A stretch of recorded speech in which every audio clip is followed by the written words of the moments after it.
A Seccional São Paulo da Ordem dos Advogados do Brasil, por sua Comissão de Direito e Liberdade Religiosa, tem a honra de apresentar o webinar A Liberdade Religiosa e a Fé na Democracia, evento organizado pela referida comissão com apoio da Associação Brasileira de Liberdade Religiosa e Cidadania e da Comissão de Cultura e Eventos da OAB São Paulo. Informamos que este evento compactua com os Objetivos de Desenvolvimento Sustentável, um pacto firmado entre a OAB e a ONU. Com a palavra, senhoras e senhores, o nosso ilustre doutor Samuel Gomes de Lima, presidente da Comissão de Direito e Liberdade Religiosa da OAB São Paulo.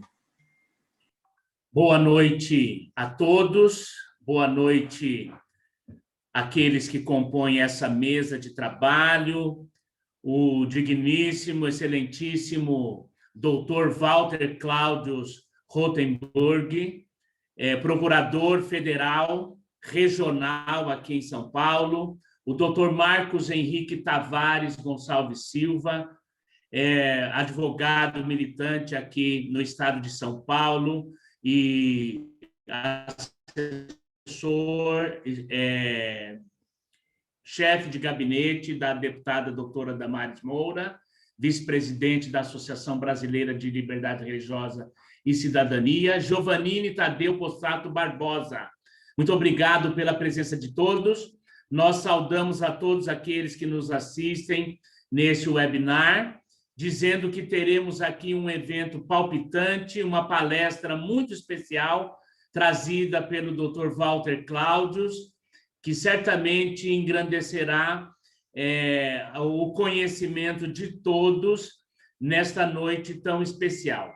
E, neste momento, nós daremos algumas instruções de como se dará a programação. Nós teremos a palavra franqueada ao Dr. Walter Claudius, logo mais, e, na sequência, nós teremos a participação dos nossos debatedores e moderadores. Eu gostaria de abrir agora a palavra para uma saudação breve de 1 minuto de cada um, e depois a programação com a Walter Claudius. Então, Dr. Walter Claudius, a sua saudação inicial a todos os presentes. Boa noite a todos. Imaginam como eu gostaria de poder estar pessoalmente desfrutando dessa interlocução. Quero me associar também a todas as pessoas entristecidas ou fragilizadas por conta dessa pandemia que muitas vezes nos estimula a recorrer a um auxílio transcendente, sobrenatural. E quero dizer também da minha imensa honra em poder estar falando num ambiente tão qualificado e por convite de uma pessoa tão simpática e querida como é o doutor Samuel Gomes de Lima. Essa é a minha saudação inicial. Muito obrigado. Muito obrigado, doutor Claudius. Doutor Marcos Henrique Tavares, sua saudação de abertura. Boa noite a todos e a todas. Estamos muito felizes e honrados em estar aqui nesta noite participando com todos vocês. Doutor Walter, doutor Giovando, doutor Samuel, e nos colocamos sempre aqui à disposição para debater esse tema tão importante e significativo para a nossa sociedade. Muito bem. E agora o nosso convidado também, doutor Giovannino Tadeu Possato Barbosa, sua saudação. Boa noite a todos. É um prazer imenso estar com vocês, mesmo que pela telinha pequenininha, mas estamos juntos sempre. Uma gratidão muito grande, doutor Samuel, nosso querido presidente, né, ao doutor Walter Rotenburg, um grande amigo também, um grande batalhador aí das causas, não só religiosas, mas quilombola e raciais também, há anos, né, doutor? E ao doutor Marcos, que também compõe aí a vice-presidência de uma instituição como a ABLIC, que também está há anos aí trabalhando essas causas tão delicadas para a nossa sociedade e nossa religião. Eu agradeço a todos os que nos ouvem, nos seguem nessa live, e gratidão sempre. Obrigado. Muito obrigado. Então, feita essa saudação inicial, as considerações iniciais, nós daremos prosseguimento à nossa programação, estendendo agora a palavra ao Dr. Walter Cláudios, para que ele, então, nos traga essa palestra tão palpitante sobre a liberdade religiosa na democracia. Dr. Walter Cláudios, sinta-se à vontade ao se dirigir ao público que nos assiste nesta noite. Mais uma vez, muito obrigado a todos, ao Dr. Samuel. Eu queria agradecer a oportunidade de poder estar tocando num assunto que, ao mesmo tempo, é tão importante, tão delicado, porque ele me permitiu conhecer um pouquinho melhor essa alvissareira lei estadual sobre liberdade religiosa e intolerância. Então, eu imaginava que nós pudéssemos conversar algumas coisas sobre a teoria, sobre a doutrina clássica e sobre a jurisprudência, portanto, sobre os barracos jurídicos que surgem a propósito do direito fundamental de consciência e de crença, mas permeados por considerações dessa nova lei estadual que merece ser conhecida e praticada por todos. Eu queria também justificar o apelo ligeiramente provocativo do título que me encomendaram para essa conversa, que é a liberdade religiosa, um dos sustentáculos, né, da perspectiva de direitos fundamentais, a liberdade religiosa e a fé na democracia. De propósito, enfim, coloquei aqui termos que podem parecer um pouco paradoxais, mas isso faz parte do constitucionalismo contemporâneo. Nós precisamos lutar pela liberdade religiosa, porque a principal fé que nós professamos ao investir juridicamente nesse direito fundamental é a fé na democracia. Eu me permito apoiar-me aqui numa breve apresentação. Espero que todos consigam visualizar o que eu pretendo apresentar aqui, a liberdade religiosa e a fé na democracia.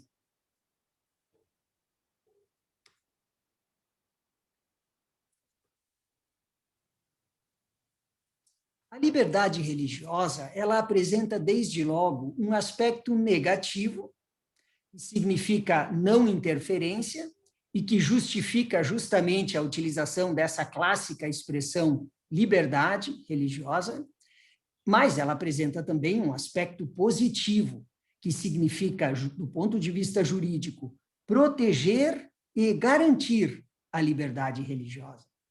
Mas nós vivemos num contexto democrático, apesar de tantos atentados recentes e insistentes à democracia, nós vivemos e devemos afirmar esse contexto democrático, em que vige um princípio majoritário, orientado pela vontade da maioria, mas onde também se fazem presentes os direitos fundamentais que orientam para um respeito às minorias.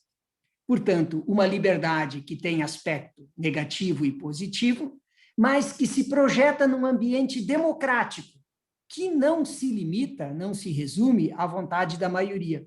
Deve também o devido respeito às minorias. Eu aproveito para justificar essa imagem assim muito ingênua que eu acabei encontrando aqui na internet, mas que eu acho que ilumina um pouquinho do sentido do que nós queremos dizer, não é? Um ambiente plurimo, diversificado, democrático, onde as pessoas poderão afirmar a sua liberdade religiosa. O curioso é que, enquanto eu procurava imagens que traduzissem isso, né, a mundividência diversificada das diversas crenças, eu só encontrava fotografias e desenhos das religiões hegemônicas, das religiões principais. E foi preciso pesquisar um pouquinho mais no banco de imagens para eu finalmente encontrar algo que nos representasse um pouquinho mais, enquanto diversidade brasileira. Foi preciso cavocar um pouquinho mais no banco de imagens para encontrar, por exemplo, a representação das religiões de matriz africana.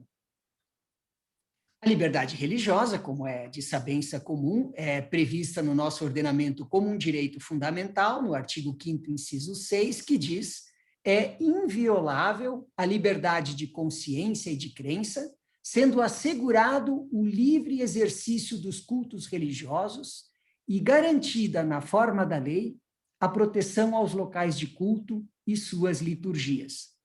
Nós temos, assim, um dispositivo da Ordem dos Direitos Fundamentais, que é bastante compreensivo e bastante contemporâneo. De alguma forma, essa relação entre liberdade religiosa e democracia é traduzida pela nova Lei Estadual 17.346 de 2021, no artigo 8º, inciso 3, que diz: as ações e políticas públicas de enfrentamento à intolerância religiosa e de implementação de cultura de paz terão como finalidade, entre outros, a promoção e conscientização acerca da diversidade religiosa como integrante da diversidade cultural. Isso me deu, assim, um alento muito grande, porque eu, afinal de contas, buscava encontrar nessa legislação contemporânea e interessante, que merece agora ser conhecida, um respaldo para a escolha do meu título, não é? A liberdade religiosa e a fé na democracia. E vi que essa perspectiva não faltou. As ações e políticas públicas devem levar em consideração a diversidade cultural que é tão rica no Brasil. Enquanto um direito fundamental, a liberdade religiosa vai apresentar um aspecto que nós podemos designar assim para nos compreender melhor aqui, um aspecto interior, que releva da consciência, e um aspecto exterior, que releva de práticas. Há concepções e há sensibilidades religiosas que se satisfazem mais com esse aspecto muito subjetivo e interior. Mas há outras em que o aspecto exterior das práticas religiosas é muito importante, como eu posso dizer assim, compõe mesmo a liberdade religiosa. Por isso, ambos os aspectos precisam ser ressaltados. A liberdade religiosa também se apresenta tanto como um direito de defesa, no sentido de que as pessoas e organizações possam ter as suas crenças religiosas e garantir que elas não sofram intromissões indevidas, mas a liberdade religiosa também tem uma inegável dimensão positiva, porque ela exige, e nós do direito precisamos compreender como isso se exterioriza na linguagem dos comandos, né? Ela requer também prestações, né? É preciso que nós tenhamos prestações, muitas vezes, que viabilizem o exercício da liberdade religiosa. Pensem, por exemplo, nas pessoas, agora, nessas pessoas que estão acamadas, doentes, às vezes em estado muito grave, e para as quais deve ser assegurada a prestação religiosa nos hospitais, por exemplo. O que dizer da escola religiosa, da doutrinação, em que é vital a prestação de informações para que as pessoas conheçam e possam exercer a sua capacidade crítica, o seu juízo crítico a respeito das religiões. Por isso, liberdade religiosa também não se limita a um direito de defesa, que às vezes é mais evidente, e comporta um necessário direito a prestações também. Vejamos o que sobre isso diz a Lei 17.346, no artigo 1º, parágrafo único. O direito de liberdade religiosa compreende as liberdades de consciência, pensamento, discurso, culto, pregação e organização religiosa, tanto na esfera pública quanto na esfera privada, constituindo-se como direito fundamental a uma identidade religiosa e pessoal de todos os cidadãos. Portanto, é muito feliz aqui nessa parte definitória a lei, quando ela capta todas essas dimensões interior e exterior da liberdade religiosa, e ainda nos lembra que o fenômeno religioso é muito importante para a definição da identidade de cada um e das suas organizações. Prossegue a lei estadual num outro lugar, né, no artigo 15, inciso 14, que o direito à liberdade religiosa compreende especialmente as seguintes liberdades civis fundamentais: externar a sua crença por meio de símbolos religiosos junto ao próprio corpo. O que significa isso?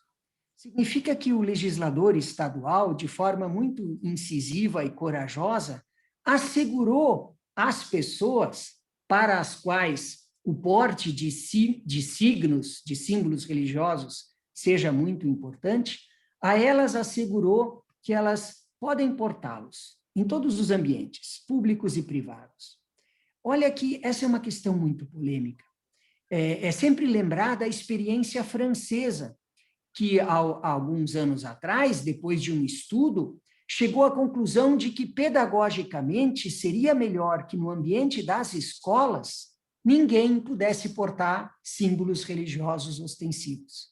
Portanto, para que não houvesse prejuízo para o processo pedagógico, os alunos não deveriam ostentar símbolos religiosos. Essa foi uma opção de uma civilização conceituada no mundo hoje, né? Foi uma opção. É uma opção polêmica.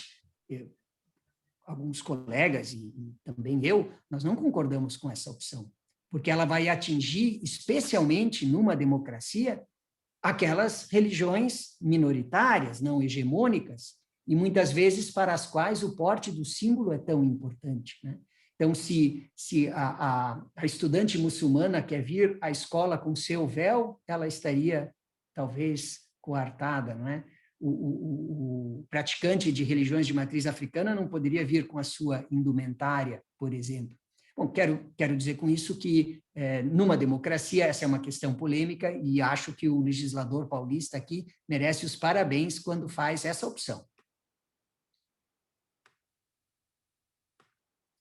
Ainda diz a lei estadual no artigo 68, que é o artigo que fala dos cometimentos das infrações administrativas e das respectivas sanções. Olha só que interessante a parte, vamos dizer, sancionatória da lei, cujo artigo 68 diz o seguinte: proibir e ou restringir o uso de trajes religiosos por parte de candidatos em concursos públicos ou processos seletivos para provimentos de cargos públicos e empregos públicos, bem como para fins de provas admissionais, matrícula e frequência de alunos nas escolas da rede pública e privada de ensino que não adotem uniformes padronizados, enseja, como sanção, uma multa administrativa de valor pecuniário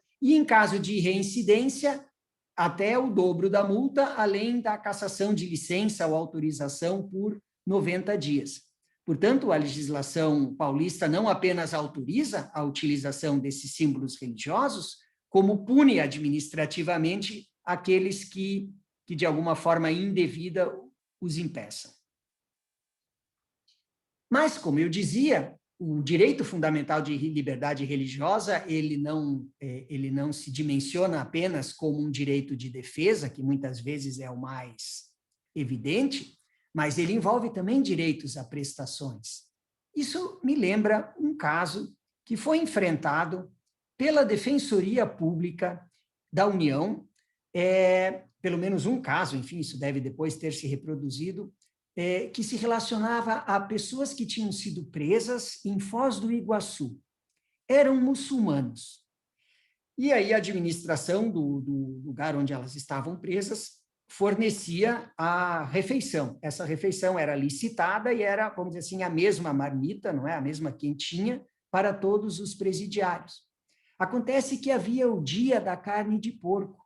E esses presos eram muçulmanos, que, segundo suas interdições religiosas, eles deveriam se abster do consumo de carne de porco. como resolver esse impasse?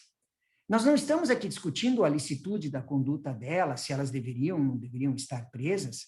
Nós apenas estamos aqui a discutir como o Estado brasileiro não foi capaz, não estava preparado para perceber essa diferença, essa diversidade religiosa. Aqueles presos não reivindicavam um tratamento diferenciado para obter uma comida melhor ou pior que a dos outros presos. Eles apenas defendiam a sua concepção religiosa. Encontraram aqui a voz segura da Defensoria Pública da União, que chegou a elaborar mesmo uma cartilha, né, explicando como presos muçulmanos merecem ser tratados.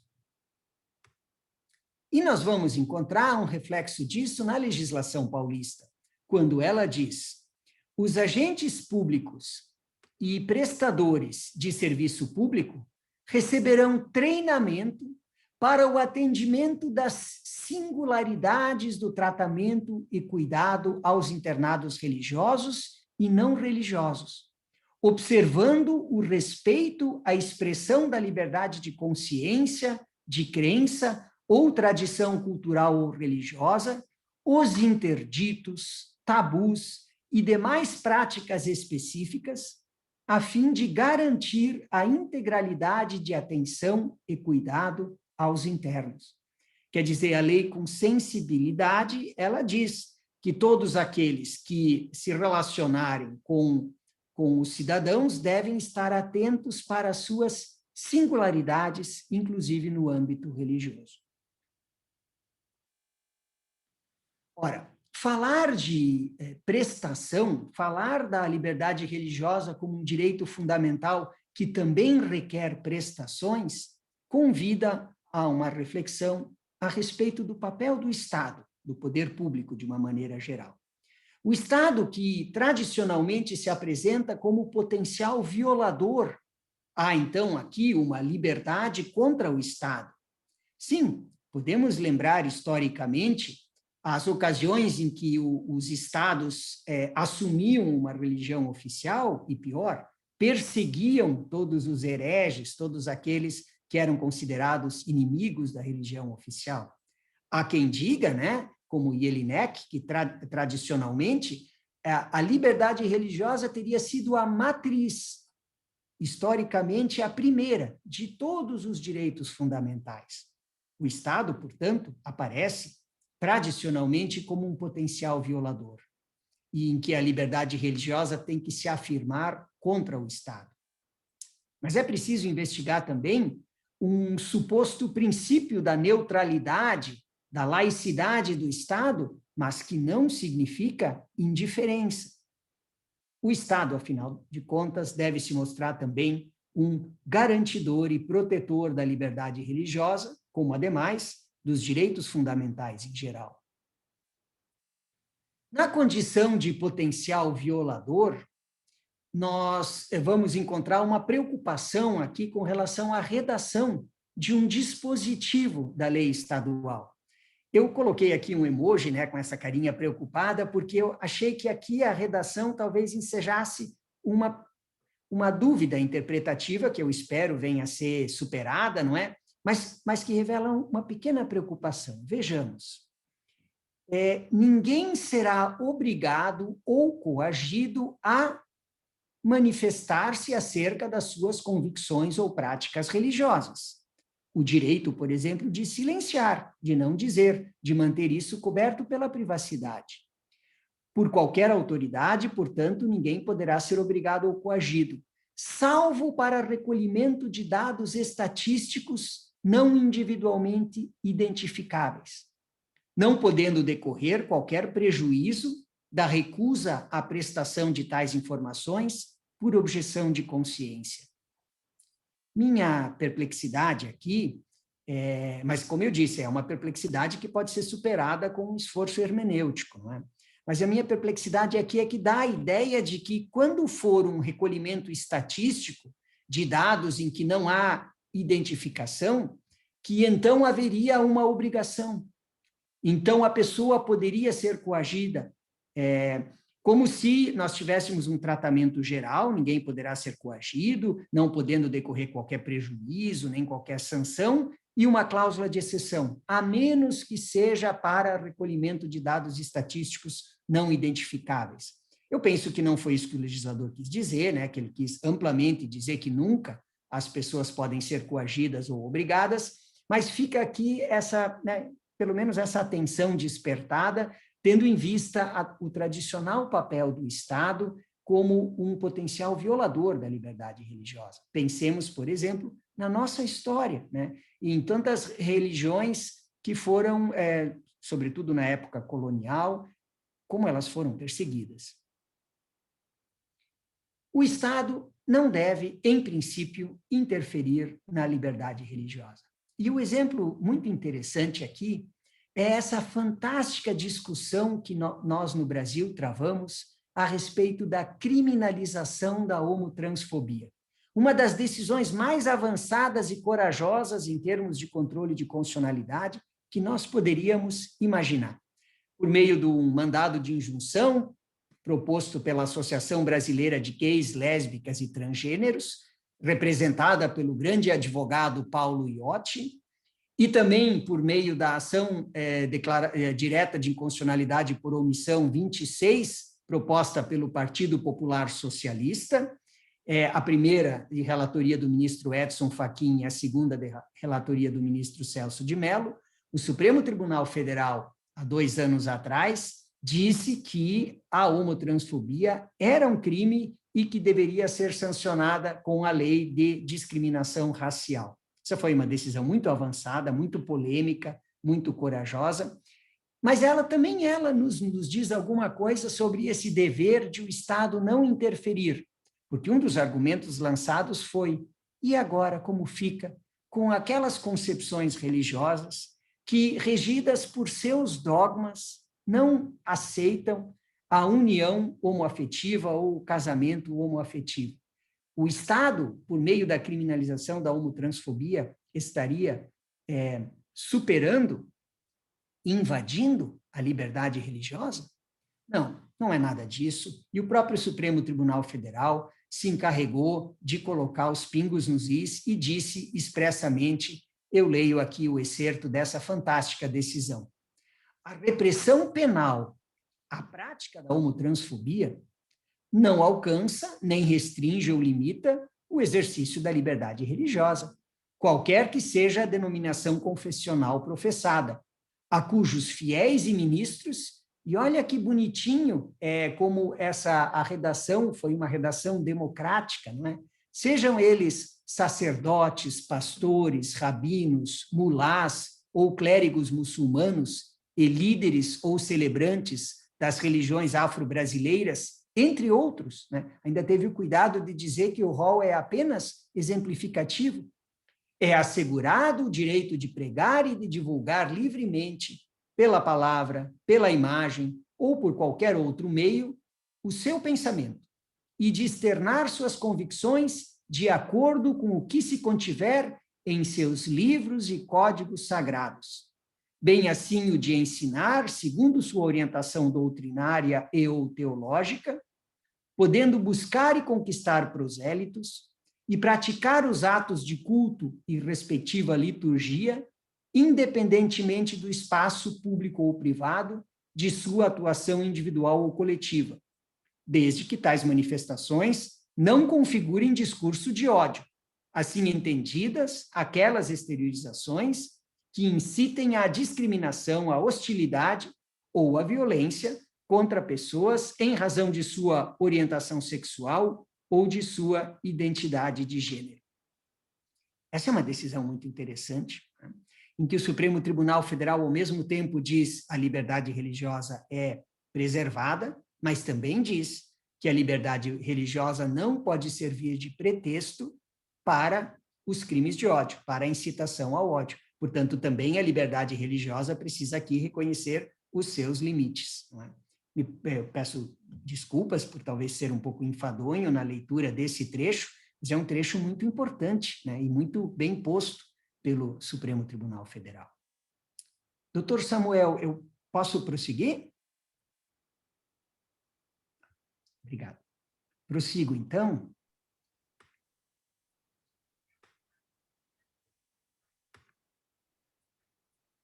Ainda com relação à criminalização da homotransfobia, dando uma olhadinha no artigo 11 da Lei Estadual 17.346 para ver o que ela diz sobre isso, e ela diz que é dever do Estado e de toda a sociedade garantir a liberdade religiosa, reconhecendo este direito a todo indivíduo, independentemente de origem, raça, sexo, cor, idade e quaisquer outras formas de discriminação.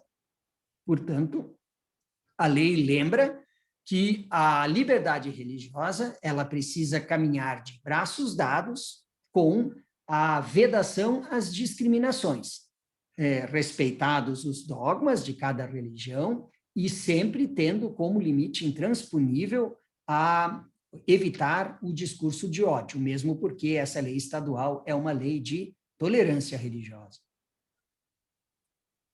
Ainda, no artigo 23, as organizações religiosas são comunidades sociais estruturadas e duradouras, em que os seus membros podem realizar todos os fins religiosos que lhes são propostos pela respectiva tradição, sem possibilidade de intervenção estatal nos seus assuntos, desde que esses não ensejem a prática de crime.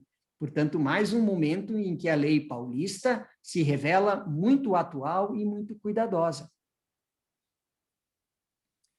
Sobre isso de o Estado não poder interferir, nós tivemos no Supremo Tribunal Federal, nesse ano de 2019, uma interessantíssima decisão também, a propósito do sacrifício ritual de animais, né?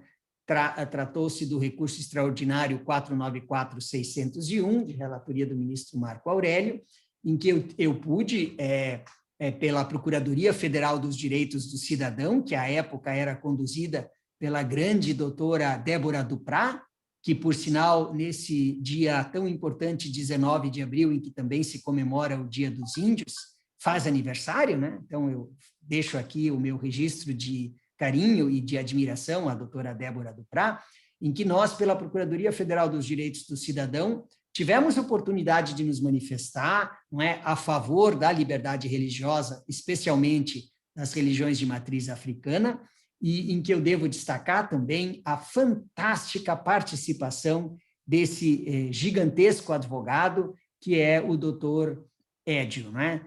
O doutor Édio da Silva Júnior, que fez uma sustentação oral magnífica, que eu recomendo seja assistida e vista mais de uma vez, disponível no YouTube, né?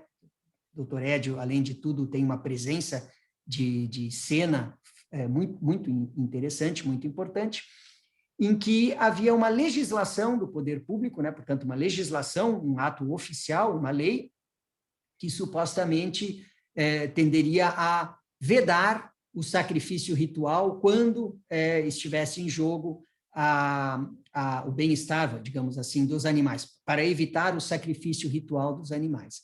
Uma questão polêmica, né, envolvendo, entre outras bens constitucionais, também a proteção ao meio ambiente ecologicamente equilibrado e a vedação expressa na Constituição a que os animais sejam submetidos à crueldade, uma decisão muito importante e que teve também um caráter simbólico, não é? Ver o plenário do Supremo Tribunal Federal tão bonito, né? Com as mães de santo, com os adereços todos lá, mostrou essa faceta multicultural do Estado brasileiro e obteve uma decisão muito interessante, né, em que o Supremo Tribunal Federal disse que vedar o sacrifício ritual de animais, entre outras coisas, significaria um ato de discriminação religiosa e, no fundo, de discriminação racial também. A lei estadual, no artigo 27, diz, o abate religioso de animais deve respeitar as disposições legais aplicáveis em matéria de proteção dos animais, observando-se sempre o princípio da dignidade. Portanto, parte do suposto de que esse abate é lícito, né? Ele está coberto pela liberdade religiosa e diz o que a Constituição já dizia, diz o que o Supremo Tribunal Federal também disse, que devemos nos preocupar com o bem-estar dos animais, observando-se sempre o princípio da dignidade. Ainda sobre isso, no artigo 34.3, há uma disposição que pode parecer anódina, mas que despertou uma preocupação da minha parte também. É quando a lei paulista diz: o Estado de São Paulo garantirá, nos limites legais, o acesso aos parques de conservação ambiental e o uso democrático de espaços públicos para as manifestações, cultos e práticas de crenças religiosas, respeitados os regulamentos e normas de segurança e também respeitadas as áreas de proteção permanente, a reserva legal e as unidades de conservação. Então, diz a lei paulista, os espaços públicos, eles devem ser franqueados, eles podem ser povoados, ocupados pela liberdade religiosa e suas expressões, desde que se respeitem as áreas ambientalmente protegidas. Isso é muito justo, porque o meio ambiente também é um valor e um direito fundamental.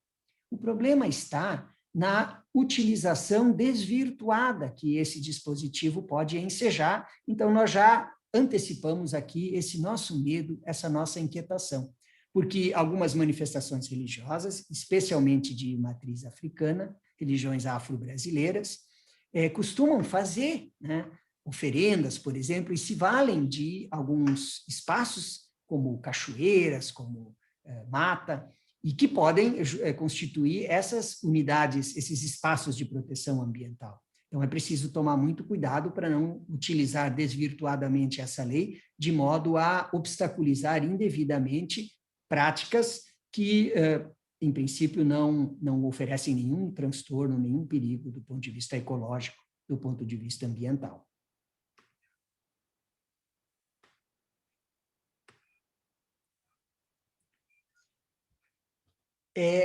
Ao refletirmos sobre o papel do Estado em relação à liberdade religiosa, nós verificamos que o princípio da neutralidade não pode significar uma indiferença.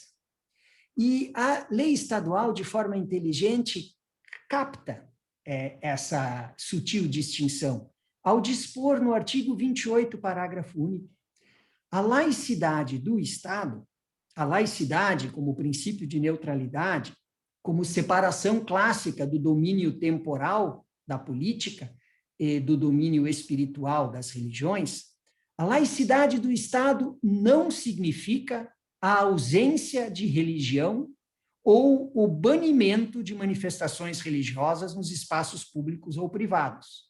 Antes, compreende o respeito, sempre visando ao favorecimento da expressão religiosa, individual ou coletivamente. Por isso, o princípio da neutralidade não pode significar indiferença. Por isso, por exemplo, o ensino religioso nas escolas públicas, ele pode ser resolvido pelas regiões hegemônicas apenas com a concessão de um espaço. Mas para as religiões e concepções minoritárias, ela pode exigir um auxílio do Estado, né, para que o Estado justamente permita a afirmação do princípio da neutralidade. Temos que tomar cuidado, porque do ponto de vista constitucional e dos direitos fundamentais, o princípio da neutralidade ou da laicidade não pode significar uma indiferença. E o artigo 28 da Lei Paulista capta bem essa nuance. Tanto é que exige do Estado a figura de garantidor e protetor, portanto, essa dimensão positiva e afirmativa da liberdade religiosa, não apenas defensiva, quando diz que escarnecer de alguém publicamente por motivo de crença ou função religiosa, impedir ou perturbar cerimônia ou prática de culto religioso, vilipendiar publicamente ato ou objeto de culto religioso, enseja aquelas sanções administrativas previstas, que são a multa administrativa em valor pecuniário e, em caso de reincidência, podendo dobrá-la ou chegar à interdição da atividade. Por que eu relaciono isso com o papel garantidor ou protetor do Estado? Porque uma das maneiras que o Estado tem para ativamente garantir e proteger a liberdade religiosa é por meio das sanções, né? É por meio da ameaça às condutas indevidas, ilícitas. Nessa função de Estado garantidor e protetor, nós temos ainda uma outra disposição interessante. Se quaisquer das infrações administrativas previstas nos artigos anteriores forem cometidas por intermédio dos meios de comunicação social, redes sociais na internet ou publicação de qualquer natureza, os valores das multas poderão ser elevados em até 10 vezes. Na hipótese do caput, a autoridade competente para a apuração das infrações poderá pleitear ao judiciário, sob pena de desobediência, até mesmo a cessação das respectivas transmissões radiofônicas, televisivas, eletrônicas ou da publicação por qualquer meio. Portanto, a legislação paulista não esqueceu aqui desse reiterado problema de meios de comunicação social, como certas concessões de rádio e televisão, né, que em espaços religiosos acabam por menosprezar, acabam por aviltar outras concepções com as quais não concordem, né? Na qualidade de representante do Ministério Público Federal, já tive a oportunidade de atuar em algumas medidas judiciais e já obtivemos também algum êxito, né, no sentido de evitar que esse tipo de programação seja veiculada e no sentido também, me parece muito mais inteligente, de oferecer a contra-informação, a contra-propaganda, que os veículos de comunicação social são obrigados, então, a proporcionar e a divulgar também as outras manifestações religiosas, né? Então, acho que esse é um dispositivo que tem um sentido e uma utilidade, uma prática muito grande na realidade brasileira. Os litígios forenses bem o demonstram, e, nesse sentido, mais uma vez, eu, nessa leitura rápida que fiz de uma legislação que eu estou a conhecer agora, me parece que essa legislação foi muito feliz.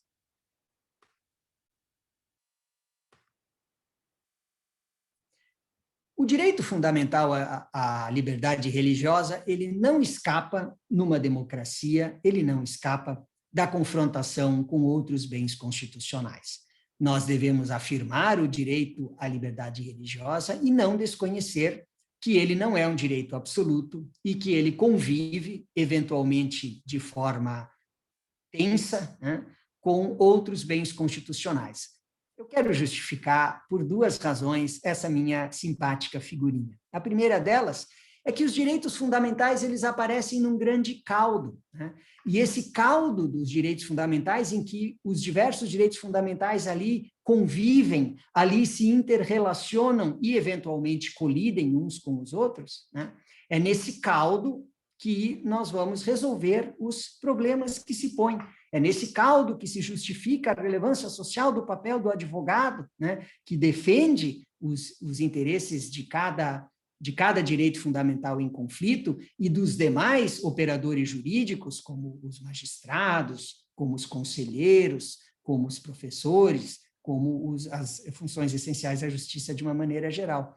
E aí, para simbolizar esse grande caldo, né, em que estão ali todos os direitos fundamentais, eles precisam se arranjar, eu imaginei essa figura da bruxa, né, que fica mexendo no caldeirão.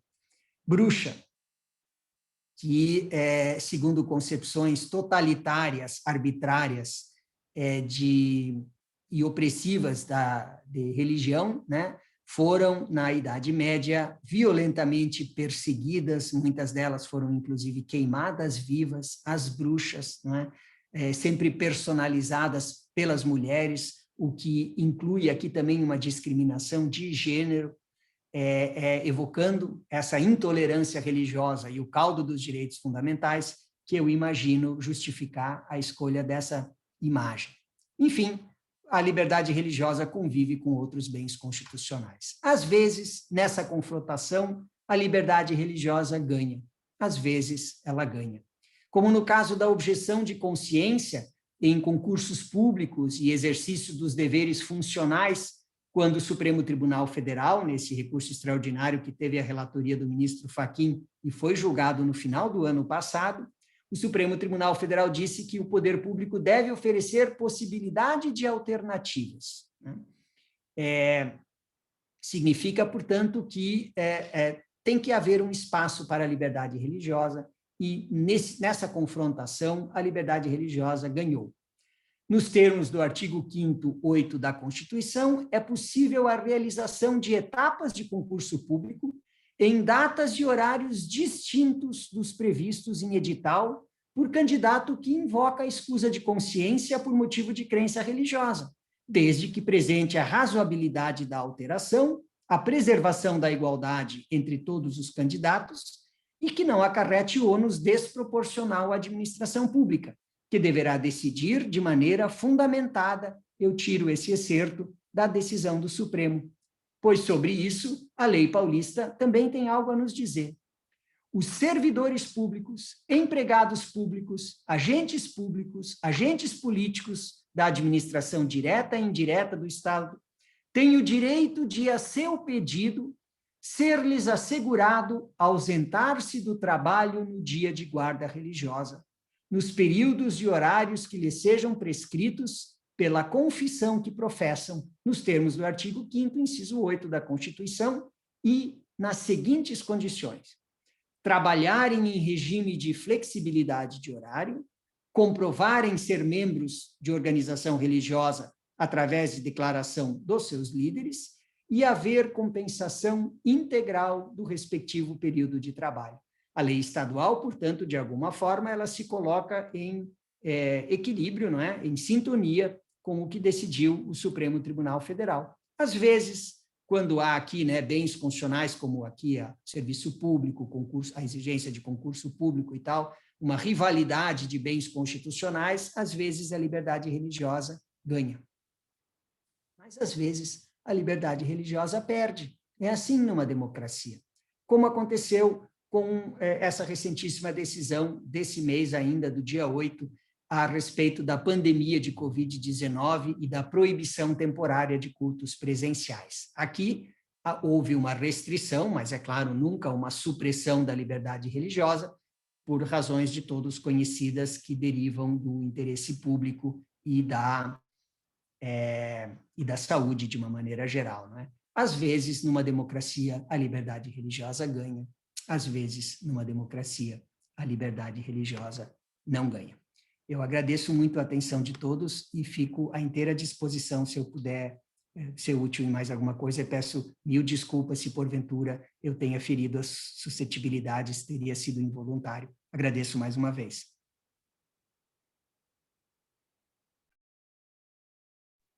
Dr. Walter Cláudios, muito obrigado por tão esclarecedora palestra, pela comparação da legislação paulista com julgados do STF, essa questão aí dos dias de guarda que afeta aí a comunidade judaica e grupos cristãos que têm um dia de guarda diferente da maioria, inclusive diferente da legislação histórica, que é a CLT, que estabelece que o descanso semanal remunerado, atualmente, seja preferencialmente aos domingos, mas anteriormente, à década de 40, era somente aos domingos.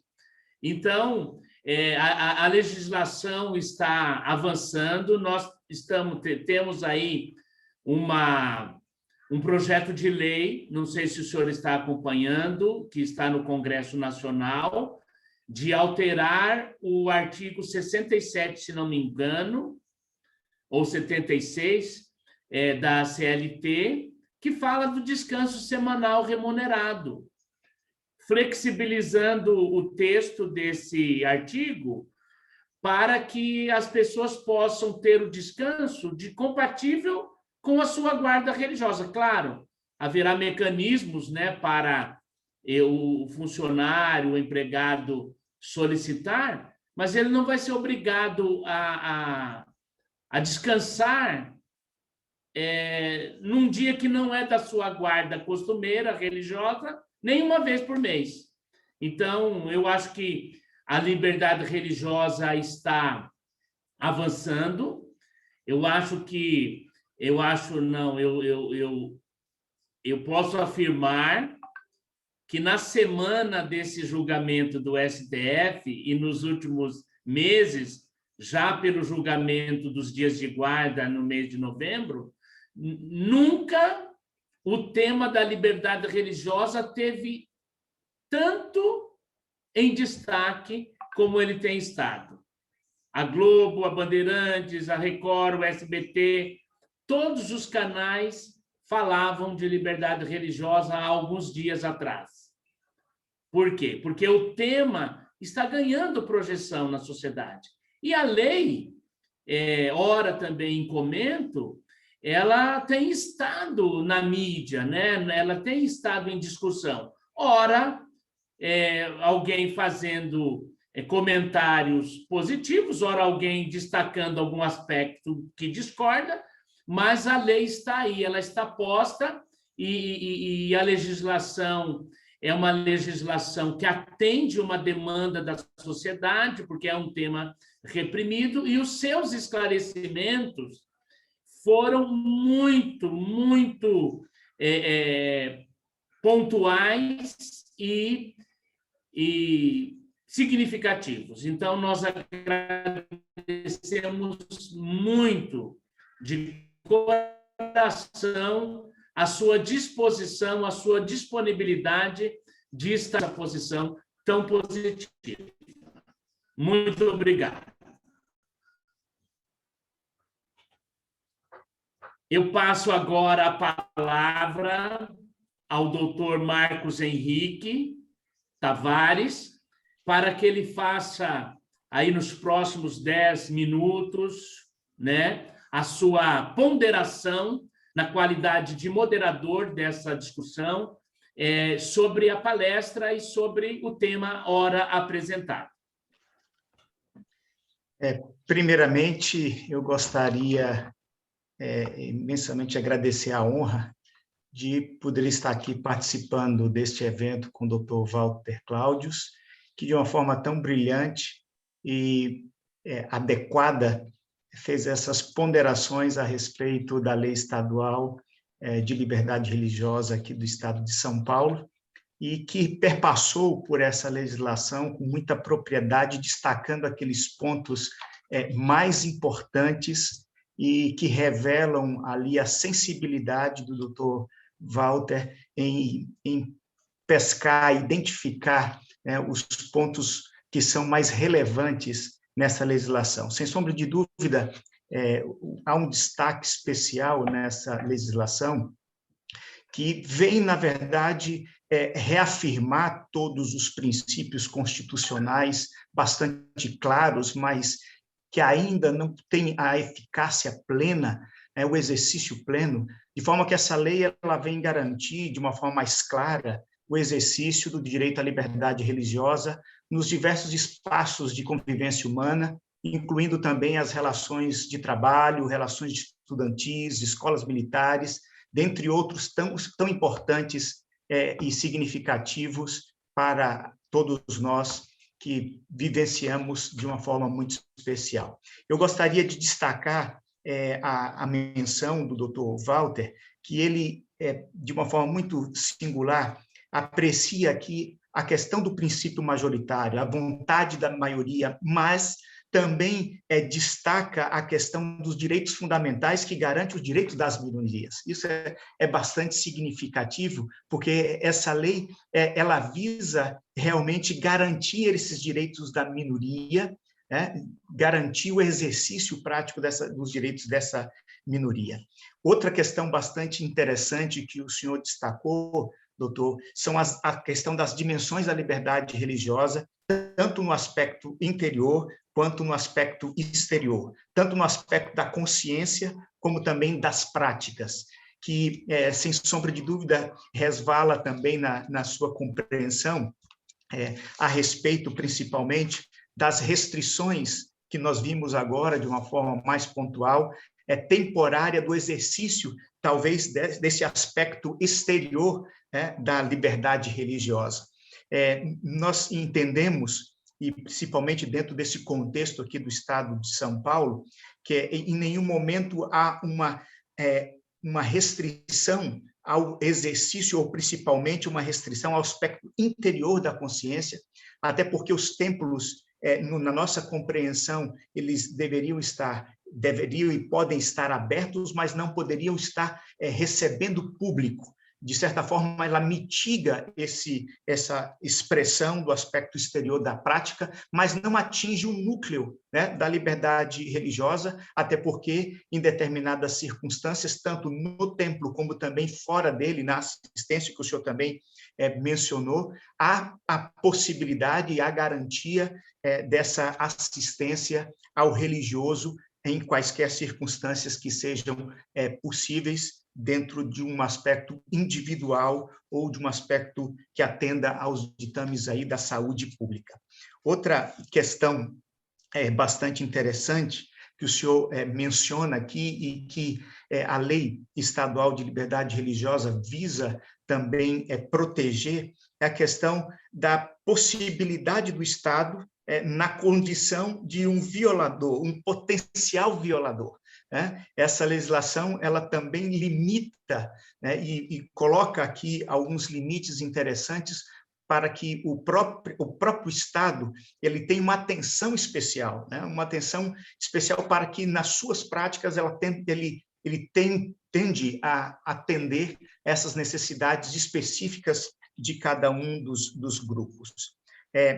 Tem também aqui a questão do princípio da neutralidade, né, que diferencia aqui com a indiferença, garantindo e protegendo aqui os direitos das minorias. Esse papel garantidor e protetor, que o senhor bem comentou a respeito da menção do artigo 64, que, de certa forma, vem estabelecer aqui um limite, né, a fim de que seja possível esse papel garantidor e protetor do Estado. Mais um ponto bastante interessante quando o senhor menciona aqui a questão da prestação, do Instituto da Prestação Alternativa, né, devidamente consolidado na nossa Constituição, no artigo 5º, mas muitas vezes não garantizado através das relações, principalmente as relações de Estado. A decisão recente traz aqui um equilíbrio na proporção de que, na medida do possível, e onde não havendo uma despesa que não seja devida, há possibilidade de adequar essas prestações alternativas a esse Instituto da Prestação Alternativa.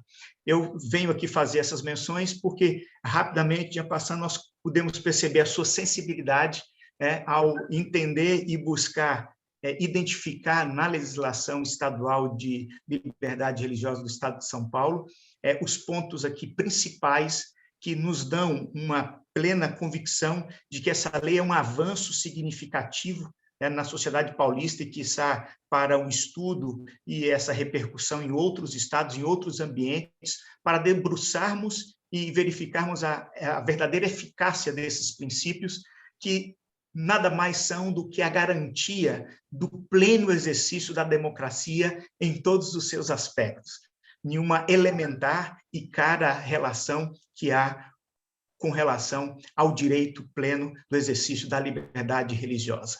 Nós ficamos felizes pela sua abordagem e plenamente satisfeitos com as suas colocações, colocando aqui a liberdade religiosa e a fé na democracia. Muito obrigado. Muito bem. Muito obrigado, doutor Marcos Henrique, por comentários também tão enriquecedores.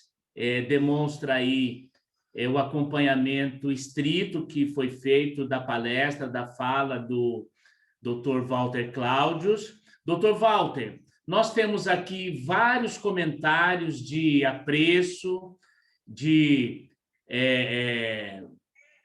comentários positivos sobre a sua apresentação. Gostaria de ler a todos, mas o tempo não nos permite, mas eu quero destacar aqui uma fala da mãe da Ialorixá Cláudia Ti Oyá, de Guarulhos, ela disse o seguinte: é de extrema importância essa fala para todos nós de matriz africana. Vejam que o povo de matriz africana está se sentindo acolhido por essa legislação e por essa fala agregadora que o nobre procurador federal nos trouxe.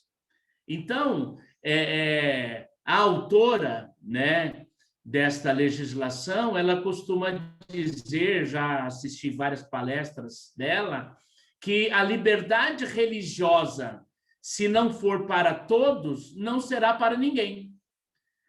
Porque não existe a liberdade religiosa para um segmento.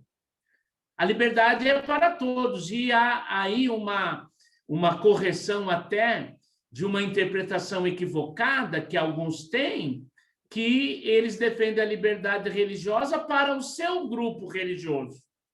Isso não é liberdade.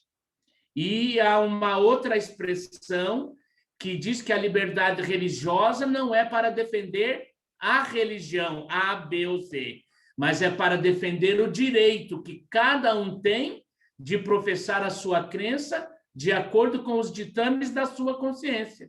Então, uma palestra como essa, análise da legislação de forma isenta, e nós não podemos deixar de dizer que, ao levantar possíveis elementos que causam também uma interpretação assim, ambígua, é importante, porque ali a hermenêutica tem que entrar para fazer as correções adequadas. E falando sobre isso, nos assiste uma pessoa de Santa Catarina que está articulando fazer uma versão dessa legislação naquele estado. Então, vejo que já começa a multiplicar pelo Brasil o desejo de ter uma legislação equivalente, né? E, naturalmente, aquele que vai legislar com base nesse texto, ele poderá até aprimorar o texto na hora de implementar lá no seu estado, né? O texto poderá sofrer alguns ajustes aqui e ali, mas, via de regra, pela sua explanação, nós entendemos que a sua posição sobre essa legislação é extremamente positiva. Nós tivemos aqui uma pergunta, Dr. Walter, antes de passar a palavra ao Dr. Giovannino, existe uma pergunta aqui da Pamela que eu gostaria de fazer, e ela coloca a situação da seguinte maneira. Deixa eu só localizar aqui, que está bem aqui embaixo. Aqui alguém comenta que a liberdade religiosa tem sido observada em concursos públicos e vestibulares já há algum tempo, mas é uma situação indefinida, né? Em alguns momentos os julgados são a favor, em outros são contra, né? Mas já existe esse debate jurídico que a legislação contemporânea está a cada dia sanando. Mas a Pamela diz assim, e aí eu faço essa pergunta, dou oportunidade para o senhor comentar a fala do doutor Marcos Henrique e também responder a pergunta. Boa noite. Uma pergunta que gostaria de colocar, tendo em vista que a liberdade religiosa é garantida constitucionalmente, e qual a validade dos atos do Estado de multar atividade religiosa, por exemplo, pessoas rezando em praça pública, com máscara, com distanciamento, como ocorreu em uma cidade aqui do interior de São Paulo. Eu até entendo a inquietação da Pamela, que em alguns municípios, tanto de São Paulo como de outros estados, aconteceram alguns excessos, até pelas circunstâncias, né, pelo desconhecimento do alcance dos decretos, etc. Mas eu gostaria que o senhor comentasse essa questão da Pamela e também, né, tenha a oportunidade de fazer os seus comentários aí sobre a fala do Dr. Marcos Henrique. Muito obrigado pela oportunidade, Dr. Samuel. Agradeço muito ao Dr. Marcos pela gentileza, assim, no limite, né? Eu diria que é um grande mentiroso, né? Fazer imerecidas elogios, e quero dizer que eu estimaria muito a oportunidade de tê-lo como interlocutor. Gostaria, por exemplo, de saber as razões dos vetos de alguns dispositivos que pareciam tão interessantes, né? E nesse sentido também, assim, destacar o papel da deputada Damares em capitanear essa discussão toda. Agradeço mesmo muito. Lamento não poder ter tido mais tempo, falha toda minha, para me debruçar com carinho sobre essa legislação. Meu objetivo era fazer com que ela cada vez mais se tornasse conhecida de todos, inclusive de mim, né? Queria também destacar, assim, o papel do experimentalismo federativo. Isso é uma verdadeira federação, né? Quando os entes locais, nos seus espaços, no exercício das suas competências, eles fazem avanços, eles fazem verdadeiros balões de ensaio, no sentido positivo, e a partir daí essas experiências podem ser testadas para revelar em que medida elas são bem-sucedidas ou não. Então, o Estado de São Paulo aqui vanguardeiro, né, estabelecendo uma legislação contemporânea, interessantíssima, que, como o Dr. Samuel apontou bem, pode servir né, para que outras unidades da federação construam em cima disso, e vai certamente impactar também a discussão do projeto de lei federal. E agradecer muito a Pamela pela atenção e pela oportunidade, né, de refletirmos criticamente sobre os problemas que acontecem de fato, né? Eu também vi um pouquinho chateado alguns episódios em várias cidades, e eu diria o seguinte: olha, se as autoridades públicas lessem com atenção legislação como essa do Estado de São Paulo, elas saberiam um pouquinho melhor como se comportar, né, diante dos cidadãos e da prática da liberdade religiosa. Claro que vai aqui também um problema de interpretação, né? Como essas autoridades, no exercício dos seus deveres funcionais, interpretaram as posturas, né, de distanciamento, de proibição de ajuntamento, não esquecendo também o efeito indutor, né? Porque aí pode ser que meia dúzia de pessoas muito conscientes vão fazer a sua cerimônia religiosa em público, mas nisso elas acabam provocando um movimento popular de difícil contenção, que congregue pessoas que talvez não tenham esse grau de preocupação, não tenham esse grau de consciência, e aqueles 6 se reúnem outros 6, e outros 6, e outros 6. Então, é sempre um problema que o jurista deve acompanhar, mas ele não pode também antecipar completamente, né? Mas dizer que eu também não, concordando com a preocupação da Pamela, né, eu também não posso esquecer que em muitos municípios, talvez até na maioria dos casos, os discursos em prol da liberdade religiosa mais plena, a despeito das necessárias restrições por conta da pandemia, elas foram prevalentes, né? Prevaleceu em muitos lugares a liberdade religiosa, e, a meu ver, inclusive de forma um pouco descuidada, mas eu apenas antecipo aqui a minha opinião. Ela relata um caso em que a liberdade religiosa provavelmente tenha sido indevidamente restringida, mas houve também muitos casos em que a liberdade religiosa, nesse momento, foi indevidamente franqueada. Obrigado. Muito bem. Agradecido aí pela sua intervenção e pela resposta a este questionamento da Pamela.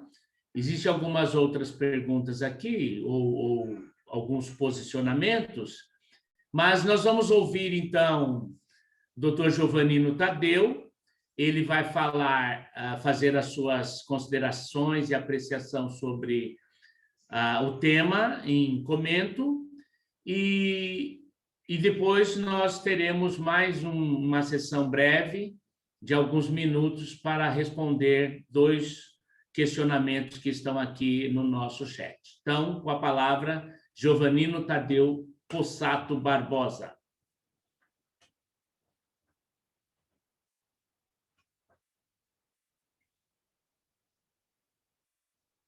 Me ouvem? Agora ouvimos. Sim, sim. Bom, novamente, boa noite a todos. A minha colocação é mais uma provocação para o Dr. Walter, né? Porque o nosso tema fala sobre a democracia, e falar sobre liberdade religiosa, nós temos aí na história, desde 1824, na primeira Constituição, ainda na época do Império, que se fala sobre liberdade religiosa, onde na época era vetada, né, por ser a religião do Brasil oficial, a religião católica cristã romana. Então, falar sobre liberdade religiosa, tivemos de lá para cá uma série de mudanças e avanços maravilhosos que hoje nós podemos, né, desfrutar de toda essa regalia que nós temos, mesmo que assistida muitas vezes. Agora, a grande preocupação foi de 1964 para cá com a democracia, aonde é inserida aí na nossa Constituição o direito de liberdade de expressão. E isso vem, ao meu ver, ao meu entendimento, de alguns anos para cá, interferindo muito na liberdade religiosa. Porque não existe um critério nessa liberdade de expressão. Temos visto aí, ao longo de algumas décadas, situações bastante difíceis, né? Onde, sob a guarda da liberdade de expressão, pratica-se aí o discurso do ódio, pratica-se aí um proselitismo, não deixando que o outro acredite em sua fé, ou seja, um proselitismo que ele ultrapassa a fé alheia. Eu acho que tudo isso traz uma situação bastante desagradável com relação à liberdade religiosa. Nós, o Dr. Klaus acompanhou, inclusive interveio aí numa ação de 16 anos de uma comunidade religiosa, e por intervenção dele, isso se resolveu em 16 anos, senão ia protelar aí para mais alguns anos para frente, com um discurso, podemos dizer que é um discurso de ódio, ou talvez uma coisa tão pejorativa que se iguala ao terrorismo religioso. Então, isso não acontece só com matriz africana, não acontece só com os evangélicos. Eu acho que, de alguma forma, ela pega uma fatia muito maior que as pessoas não relatam. Então, eu gostaria, mais uma ação provocativa. Tivemos agora há pouco tempo o doutor Klaus, a doutora Lívia, o doutor Édio, debruçados sobre um assunto onde tivemos aí um programa televisivo,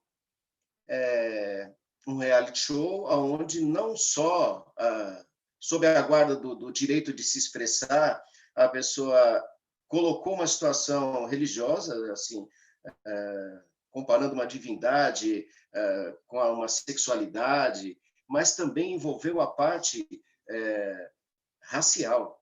Então, eu acredito que com a nossa Constituição, onde dá esse direito de expressão, deveria ser, sim, muito melhor assistido essa parte do direito de expressão, que leva ao discurso do ódio, com relação à liberdade religiosa. E, se fôssemos enumerar aqui, temos vários casos, tivemos o caso de Araçatuba, onde envolveu o próprio judiciário, é isso. Então, gostaria mais dessa ação provocativa com o Dr. Walter, né, do que propriamente a exposição, que foi uma exposição belíssima, não só sobre o tema da intolerância religiosa, mas também sobre a lei estadual. Muito obrigado. Muito bem. Giovanino Tadeu, muito obrigado por sua provocação. Dr. Walter falará sobre isso há pouco, mas eu quero destacar aqui algumas mensagens que encontram-se aqui no chat. O Dr. Walter diz o Reis de Jundiaí, além de um grande defensor da liberdade religiosa, é também o grande defensor da lei de cotas para negros e seus descendentes das causas indígenas e quilombolas. Muito bem. E a deputada doutora Damares Moura também tem um dispositivo nesse sentido, não com relação às cotas, mas com relação à preservação da cultura e da religião desses povos que são muitas vezes esquecidos. O Eginaldo, ele diz assim: a neutralidade religiosa deve ser exigida de todas as unidades federativas, né? Então, a Maciel, do Rio Grande do Norte, diz assim, eu acho que é Macilei, né, do sexo masculino. De fato, a legislação reflete como referência para os demais estados. Aqui no Rio Grande do Norte, faremos com certeza adequações à nossa realidade, mas já estão querendo levar a legislação também para o Rio Grande do Norte, certo?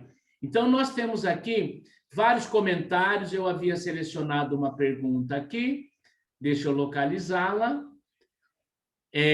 Então, a palestra poderá ser localizada na internet. Logo após o término da palestra, vai acontecer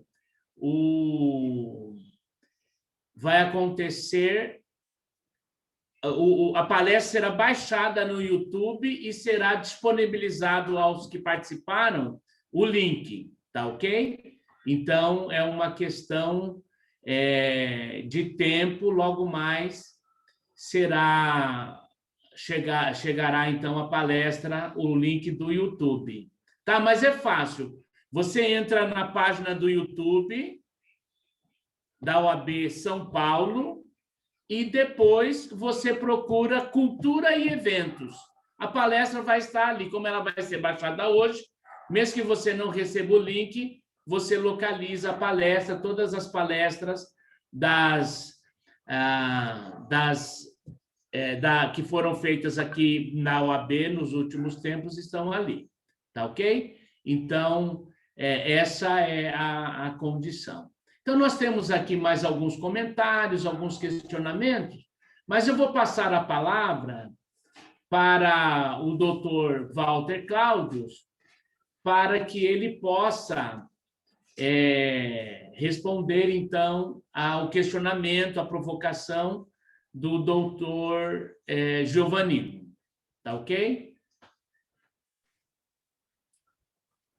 Agradeço muito ao doutor Giovannino pela atenção, por ter despertado mais um aspecto, né, relevantíssimo da discussão que tem a ver com a liberdade de expressão. E vendo aqui seu nome, eu faço também uma menção carinhosa ao pai Tadeu, que é um desses representantes, né, dessa grande comunidade de... Pai Tadeu, que é o Giovannino. Sim, sim, só que sem a indumentária, não é? Então, estou revelando aqui o outro lado, que faz parte dessa grande comunidade de fé na democracia, não é?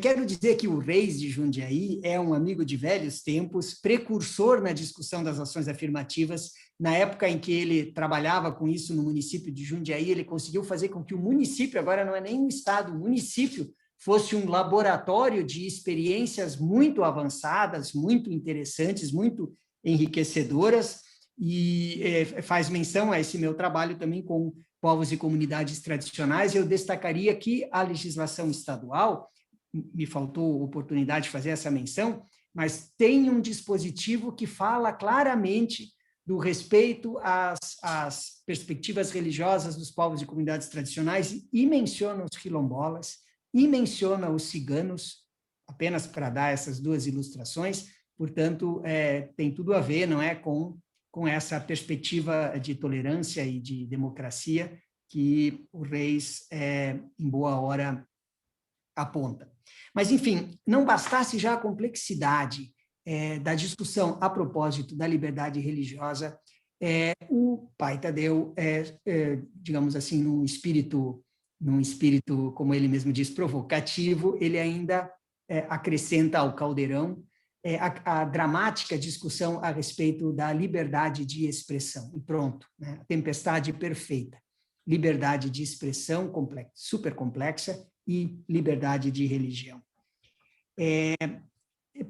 Penso que investir muito num amplo espaço de comunicação, tolerância e respeito permitirá, por meio, como um dos generosos comentários foi feito aqui, por meio, por exemplo, de uma educação, de uma informação adequada, permitirá manipular um pouquinho os limites das diversas sensibilidades.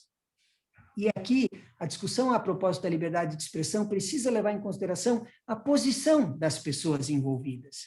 Muitas vezes nós temos, de um lado, poderosos grupos hegemônicos, né, que se valem, por exemplo, dos meios de comunicação social, tem programas de entretenimento que têm um suporte publicitário milionário por trás. De um lado, nós temos essa força, essa hegemonia, que durante muito tempo também na história fez calar as vozes, fez calar os cânticos, fez calar o batuque dos tambores, não é?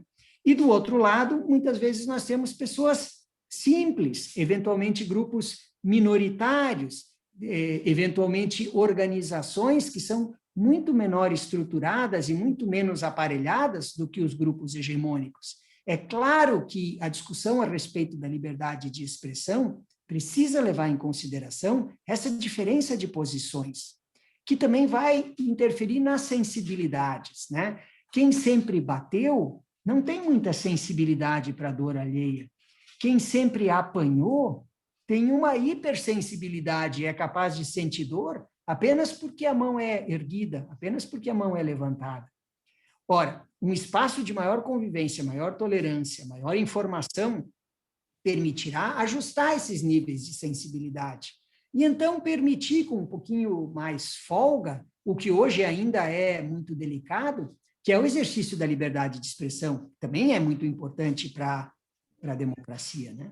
Então, hoje, um programa desses, em que vaza uma alusão depreciativa, que mistura, né, sensualidade com religiosidade e também a questão étnico-racial, eu discuti isso com a doutora Lívia Santana Vaz, que é uma legítima representante dos direitos das mulheres negras, dos negros, premiada internacionalmente, né? Discutimos muito isso. Eu dizia para ela, olha, inclusive do ponto de vista estratégico, será que nós avaliamos bem os riscos, né? Em coartar aqui uma expressão que depois vai, talvez, mostrar um lado antipático, um lado pouco propenso para conversa, um lado também intolerante. Por outro lado, é a sensibilidade daqueles que sempre apanharam, para usar essa minha figuração, né? Então, o que eu quero dizer é que a liberdade de expressão é um terreno realmente muito sensível mesmo, né, para resolver os diversos casos em que se confronta essa liberdade, que às vezes é uma liberdade que vem acompanhada de um posicionamento político ideológico, que às vezes é uma liberdade que vem acompanhada do humor, que releva também da liberdade de expressão artística, né?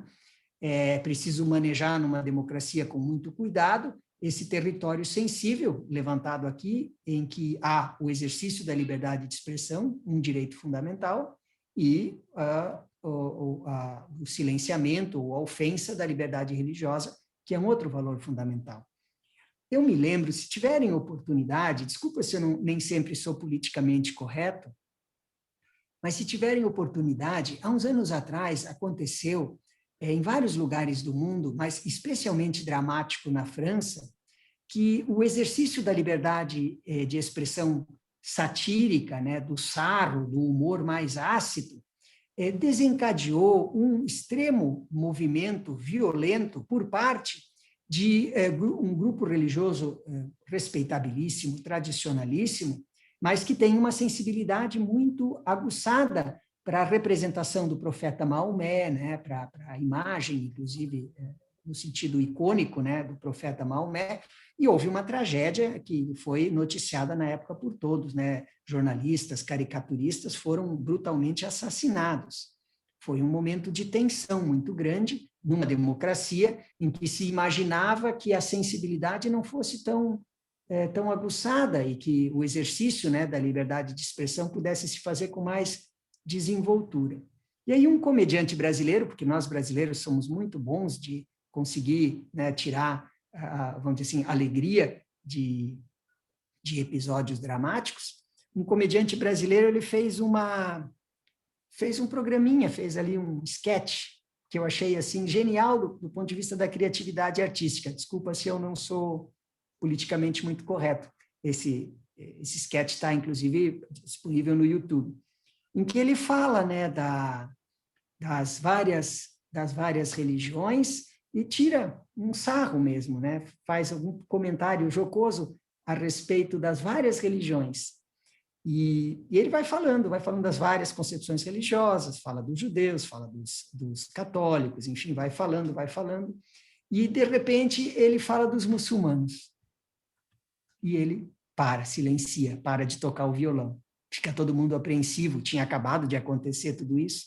E aí ele prossegue dizendo, e os muçulmanos, eles são bonitos, eles são queridos, eu queria, né, que meu pai fosse Maomé e tal. É como se ele quisesse dizer, com esses eu não posso mexer com todos os outros, né?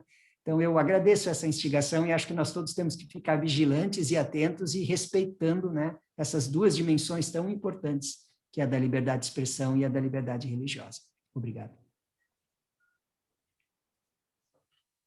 Dr. Walter, muito obrigado aí por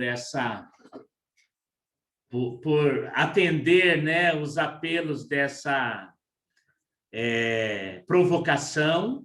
Realmente, o debate de hoje, a sua explanação, vem muito a calhar com o momento que estamos vivendo. Nós temos ouvido e dito, porque é um princípio, né? Nenhum direito é absoluto e nenhuma liberdade é absoluta. A liberdade de expressão não está acima de qualquer outra liberdade e talvez o elemento distintivo aí das liberdades é a dignidade humana, né?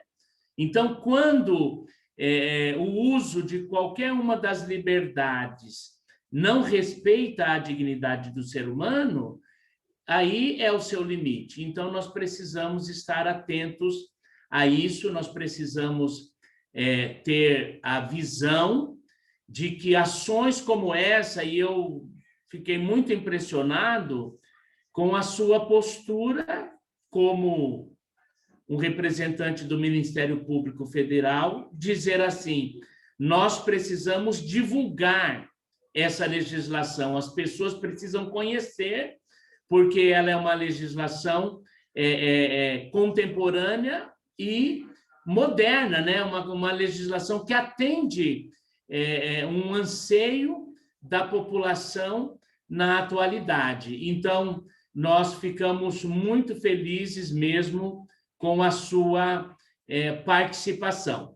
Eu gostaria de fazer aqui duas colocações que surgiram aqui no nosso chat. Uma delas é do Eginaldo. É uma pergunta que foge um pouco ao escopo da palestra de hoje, mas que ela é um tema recorrente nas palestras sobre liberdade religiosa. É até um tema polêmico, mas não é todo dia que nós temos a oportunidade de ter aqui um procurador federal, né? E, naturalmente, o senhor tem uma visão sobre essa questão, que é a questão que envolve a saúde, a autonomia do ser humano, né? E a sua disposição que envolve a religião de Testemunha de Jeová, por exemplo, que tem restrição quanto à transfusão. Por exemplo, quando envolve uma pessoa adulta, que não seja rimo de família, e que ela, na sua plena capacidade, estabelece que não quer receber um sangue alheio ou não quer submeter o seu corpo na concepção dela religiosa a que seja contaminado, né? Como fica essa questão, sendo que no conceito dessa pessoa ela prefere se sujeitar à possibilidade de morrer do que ter o seu corpo imundo, né? Como na concepção dela. Sendo que algumas, às vezes, por sofrer a transfusão, entram em profunda depressão, perdem toda a motivação de viver. E qual a diferença de um adulto nessas condições e de uma criança que não tem ainda a sua capacidade completa, a sua capacidade total?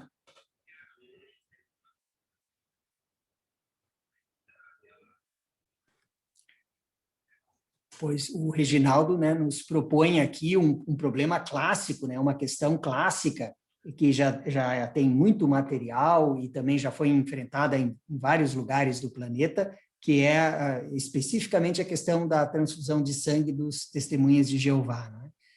Existe mesmo um material muito farto, inclusive peças judiciais, modelos de peças judiciais acessíveis pelas comunidades das Testemunhas de Jeová, né, para que as pessoas que queiram exercitar esse seu direito possam utilizar como modelo. Então, é uma discussão muito interessante. No Brasil mesmo, já há décadas, eu me lembro bem que nós tivemos aqui uma série de pareceres dos maiores constitucionalistas na época, o professor Celso Ribeiro Bastos, por exemplo. Então, o que acontece? Assim, eu imagino que aqui haja uma tendência, uma nítida tendência, em favor da autonomia do sujeito, né? Inclusive colocando em xeque uma tradicional característica dos direitos fundamentais, dos direitos humanos, que era a sua indisponibilidade, né? Hoje, muitas pessoas se perguntam, mas todos os direitos, em toda medida, são mesmo indisponíveis? E onde fica a autonomia da pessoa, né? Eu mesmo tenho feito essa reflexão crítica, e eu mencionaria aqui o recentíssimo livro do professor Virgílio Afonso da Silva, da Universidade de São Paulo, sobre direito constitucional, que já trata também, sem dogmas, né, dessa questão da indisponibilidade. Então, acho que os direitos fundamentais, eles apontam muito para a autonomia do sujeito. Essa é uma tendência, inclusive, do direito contemporâneo, de modo que uma pessoa lúcida, adulta, que externa claramente a sua vontade, deve ter essa vontade respeitada, né? Se isso viola seus dogmas, se isso vai causar uma aflição psicológica, espiritual ou mesmo física, ela deve ter a sua vontade respeitada, constituindo um ilícito, do ponto de vista do jurídico, não respeitar, né, a vontade claramente estabelecida dessa pessoa. Mas o Reginaldo ainda nos propõe todas as derivações desse problema, né? Uma delas é das crianças, como é que ficam as crianças? Ora, todo mundo sabe que a vida e a incolumidade são valores subjetivos de cada um, mas são valores objetivos de toda a sociedade, né? E a própria Constituição assume esse pacto social de respeitar e defender os direitos da criança em caráter prioritário. A Constituição é forte nos termos aqui, né? Ela diz em caráter prioritário, em caráter preferencial, defendendo os direitos das crianças e dos jovens. Então, aqui, por conta da minoridade, por conta da incapacidade, por conta de uma espécie de tutela estatal estabelecida na própria Constituição, o direito costuma excepcionar as crianças. Em princípio, as crianças se regem pela vontade dos pais, isso é muito claro. Mas quando em risco a vida ou a integridade física, né, as crianças saem da esfera de disposição jurídica dos pais e passam à tutela jurídica do poder público, da sociedade, do Estado. Por isso, eu acredito que eu não me equivoque se eu disser que, no atual quadro, a interpretação prevalecente é no sentido de que porém, as crianças podem sofrer intervenções contra a vontade dos pais, inclusive por conta de embasamento religioso, né? Elas podem, diferente da proposta do Reginaldo, de um adulto lúcido, que externa claramente a sua vontade. Então, adultos sim, crianças não. Faltou apenas uma palavrinha rápida sobre o médico. Seria muito importante ouvir a opinião dos médicos. Em princípio, havia, né, uma disposição da ordem deontológica, da ética médica, que dizia: porém, se o médico intervir para salvar a vida da pessoa, não poderá ser responsabilizado.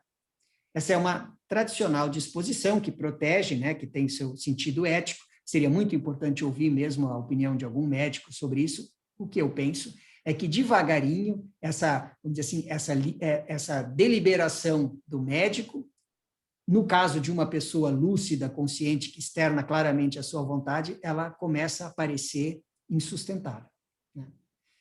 Mas nós ainda temos, se eu não me engano, há inclusive resolução do Conselho Federal de Medicina que diz que o médico fará tudo para salvar a vida de alguém, né?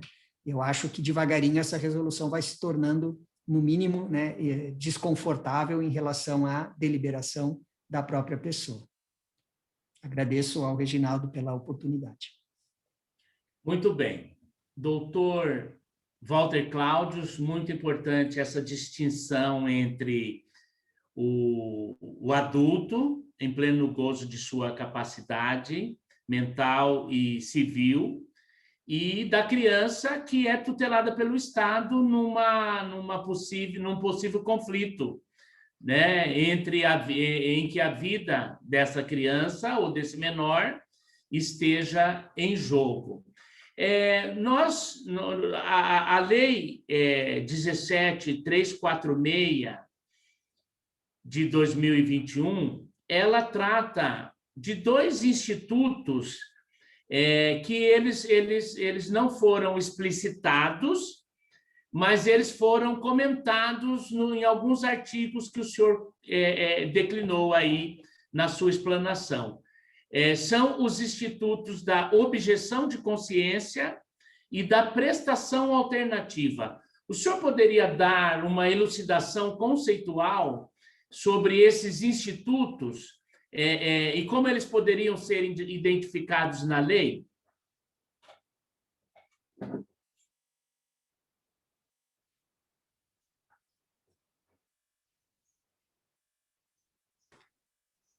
Perfeito.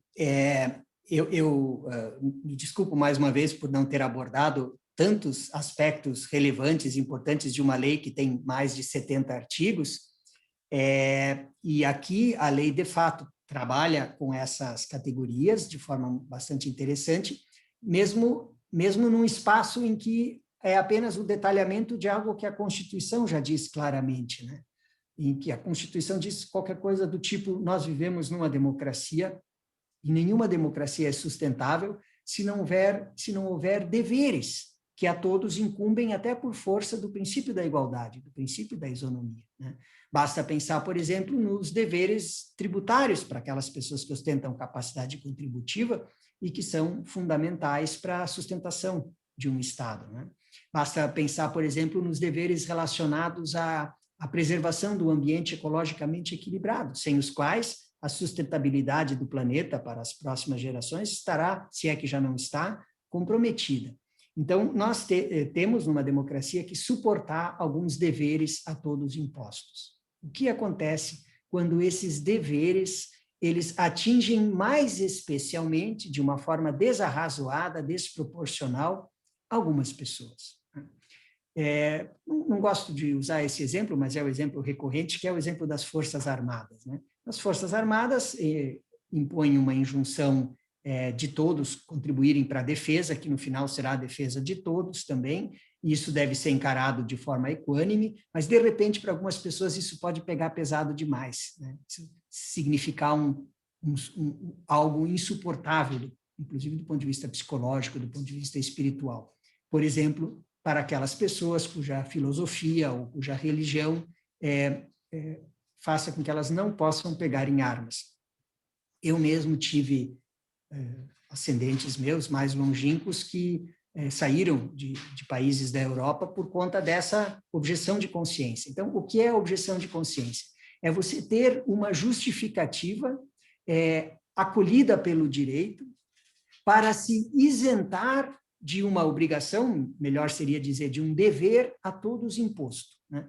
Um dever jurídico, razoável, que é a todos imposto, mas que para algumas pessoas acaba se tornando desarrazoado porque é pesado demais. Essas pessoas, então, podem opor licitamente, né? Essa é uma categoria jurídica, vamos dizer assim, que exclui a ilicitude, elas podem opor, em caráter excepcional, elas podem opor uma objeção, dizer, olha, por causa da minha consciência, incluindo a convicção religiosa, portanto, pode ser por um motivo filosófico forte também, isso eu não posso fazer.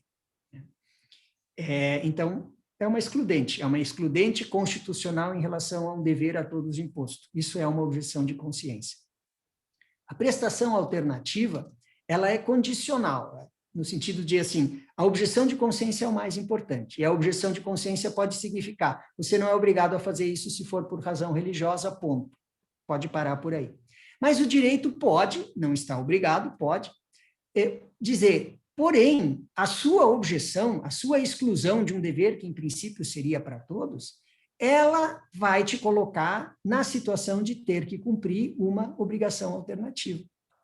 A prestação alternativa, ela não é necessária, né? Ela só existe se o direito fizer essa previsão e na medida em que o direito fizer. Nesse sentido, a prestação alternativa é menos importante do que a objeção de consciência, porque a objeção de consciência sobrevive mesmo sem prestação alternativa. Se o direito nada disser, a tua objeção de consciência é definitiva. Se o direito disser, porém, você precisa cumprir uma prestação alternativa, a prestação alternativa é exatamente isso, é para permitir, né, que um dever a todos imposto se torne compatível com a sua objeção de consciência. Então, se o teu problema é pegar em armas, faça uma prestação alternativa, por exemplo, uma prestação de serviços em prol dos menos favorecidos na sociedade, para dar um exemplo, né?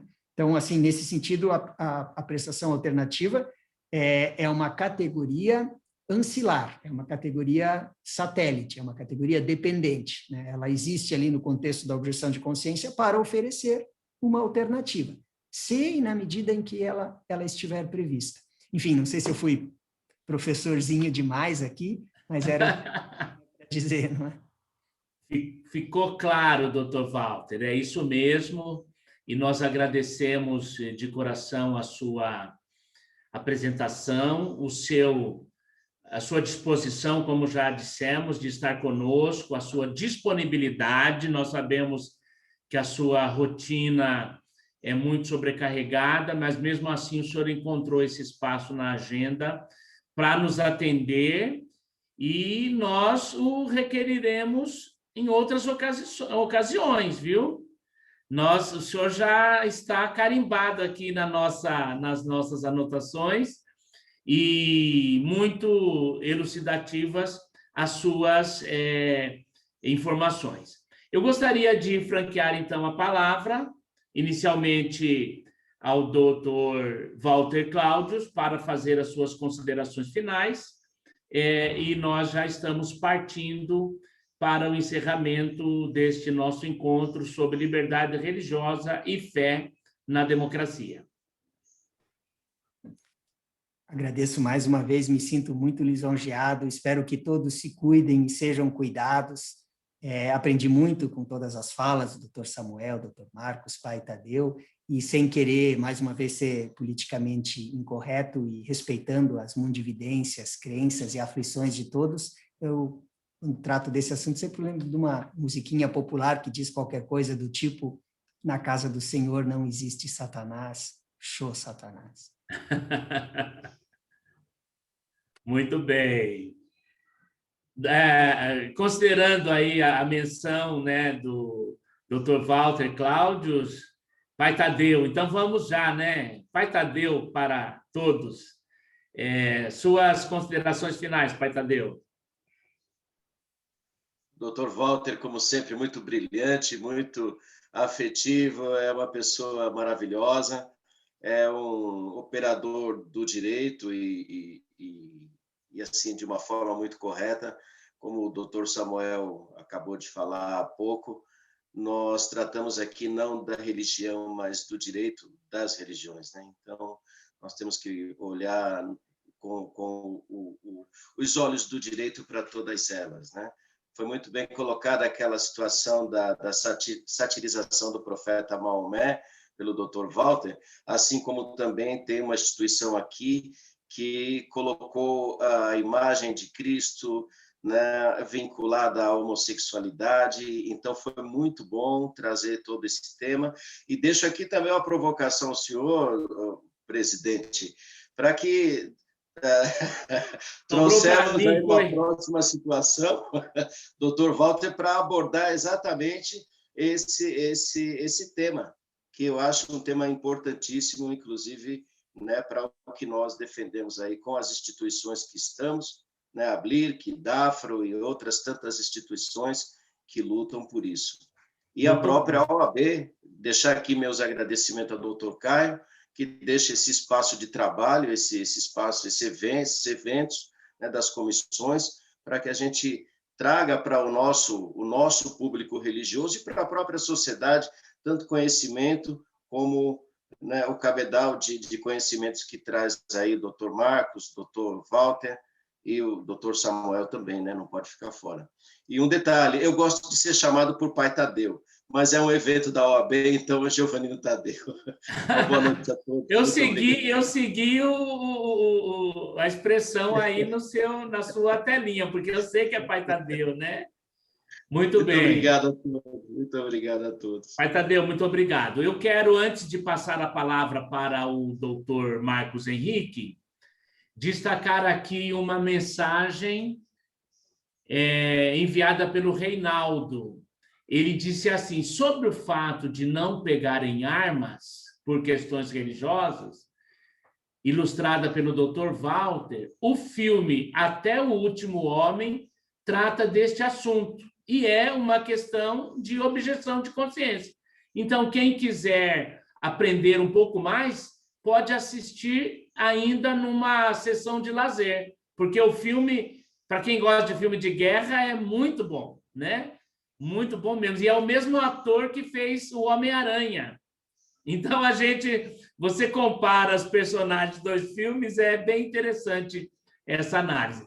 Muito bem. Com a palavra, então, o doutor Marcos Henrique, também um grande defensor especialista no tema da liberdade religiosa.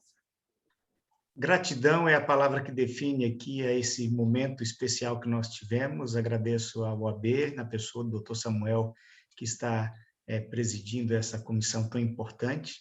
É a honra de poder participar, ouvir com a sensibilidade, o conhecimento e a leveza com que trouxe todos esses assuntos que não são pouco áridos em determinados momentos. Doutor Walter, muito obrigado pela possibilidade de te escutar aqui nesta noite. Também a companhia do Pai Tadeu, que sempre tem as suas considerações bem peculiares e um grande parceiro na disseminação do conceito do direito de liberdade religiosa. E a todos os nossos amigos que estão aqui nos acompanhando e acompanharam durante todo o desenrolar dessa atividade dessa noite. A sua gratidão e que nós possamos continuar levando essa bandeira, defendendo o direito de liberdade religiosa da forma adequada, fazendo os devidos apontamentos, as discussões e principalmente as reflexões sobre esse tema tão significativo para a nossa sociedade. Um grande abraço a todos e uma boa noite. Muito obrigado, doutor Marcos, doutor Giovanino Tadeu, Pai Tadeu, doutor Walter Claudius Rotenburg.